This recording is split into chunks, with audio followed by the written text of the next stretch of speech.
ऐसा क्यों हुआ कि जब कर्ण का रथ जमीन में धंस गया तो वह नया रथ लेकर युद्ध में नहीं लौटा? नमस्कार दोस्तों, जय श्री कृष्णा और राधे राधे। स्वागत है आपका हमारे चैनल पर। जब कर्ण ने अपने रथ का पहिया बाहर निकालने की कोशिश की तो अर्जुन ने इस मौके का फायदा उठाकर उसका वध कर दिया। लेकिन कई लोगों के मन में यह सवाल उठता है, क्या कर्ण का रथ खुद निकालने का निर्णय सही था? आखिर उसने नया रथ क्यों नहीं लिया? इसके साथ ही हम यह भी जानेंगे कि रथ धंसने से पहले कर्ण के साथ क्या क्या घटित हुआ था। क्या वह भयभीत था या फिर उसे इस बात का आभास हो गया था कि अब उसका अंत निकट है? तो दोस्तों, आइए जानते हैं उस प्रसंग को जब कर्ण का रथ का पहिया धरती में धंस गया। यह महाभारत के सबसे मार्मिक और महत्वपूर्ण क्षणों में से एक था। कुरुक्षेत्र के मैदान में जब अर्जुन और कर्ण के बीच घमासान युद्ध हो रहा था, तभी अचानक कर्ण के रथ का पहिया जमीन में धंस गया। कर्ण रथ से उतरे और अपने हाथों से उस पहिए को निकालने लगे। इतनी विकट परिस्थिति में भी उन्होंने कोई दूसरा या नया रथ लेने का विचार नहीं किया। अब सवाल ये उठता है, उस समय कर्ण किस मानसिक और शारीरिक स्थिति में थे? क्या वे भयभीत थे या फिर उन्होंने नियति को स्वीकार कर लिया था? जब अर्जुन और कर्ण के बीच यह युद्ध चल रहा था, उस समय तक अर्जुन पहले ही दुर्योधन के अधिकांश योद्धाओं को हरा चुका था और लगभग 2000 सैनिकों को भी मार चुका था। उस समय केवल कर्ण ही अकेले अर्जुन से जूझ रहे थे।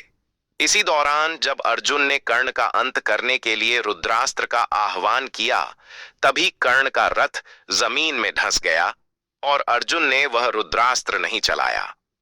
कर्ण ने अर्जुन से थोड़ी देर के लिए युद्ध रोकने की विनती की और रथ से उतरकर स्वयं रथ का पहिया निकालने का प्रयास करने लगे।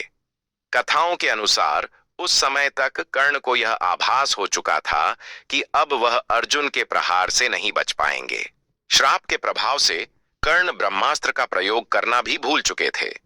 हालांकि कर्ण डरे हुए नहीं थे, लेकिन वे घायल अवश्य थे। रथ का पहिया निकालते समय उन्होंने कोई अधीरता नहीं दिखाई, मानो उन्हें अपने अंत की आहट मिल चुकी थी। उनकी मन स्थिति बेहद जटिल और भावनाओं से भरी हुई थी। एक ओर असहायता, संघर्ष और धर्म संकट था, तो दूसरी ओर उम्मीद और निराशा के बीच डगमगाता साहस। कर्ण उस क्षण वीरता, आत्म बलिदान और स्वीकार्यता के प्रतीक बन गए थे। यह पल महाभारत की कथा का एक अत्यंत भावनात्मक और निर्णायक मोड़ था। हालांकि कर्ण ने कभी नहीं सोचा था कि अर्जुन उसे छलपूर्वक मारेगा।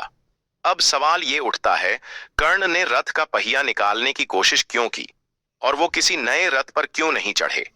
दरअसल कर्ण हमेशा अपने धर्म और वचनों के लिए जाना जाता था।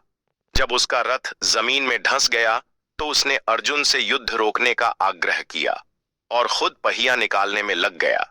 यह कार्य उसकी धार्मिक निष्ठा और नैतिक सिद्धांतों को दर्शाता है, जिन्हें उसने जीवन के अंतिम क्षण तक निभाया।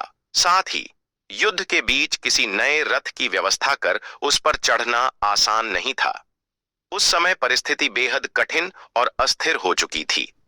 ऐसे में रथ का पहिया निकालने का प्रयास करना ही अधिक तात्कालिक, व्यावहारिक और आवश्यक लगा। महाभारत के सभी योद्धा युद्ध की मर्यादाओं का पालन करते थे। जब कर्ण ने अर्जुन से थोड़ी देर के लिए युद्ध रोकने का अनुरोध किया, तो उसे पूरा विश्वास था कि अर्जुन भी उन मर्यादाओं का सम्मान करेंगे। लेकिन दुर्भाग्यवश ऐसा नहीं हुआ। कर्ण का जीवन महाभारत में बार बार भाग्य के क्रूर खेल का शिकार बनता रहा। रथ का पहिया धरती में धंस जाना और ब्रह्मास्त्र का प्रयोग भूल जाना, ये सब उसे मिले श्रापों का ही प्रभाव थे।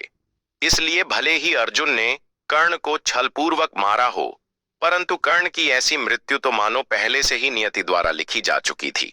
तो दोस्तों, आपको यह वीडियो कैसी लगी? कृपया अपनी राय हमें कमेंट बॉक्स में जरूर बताएं।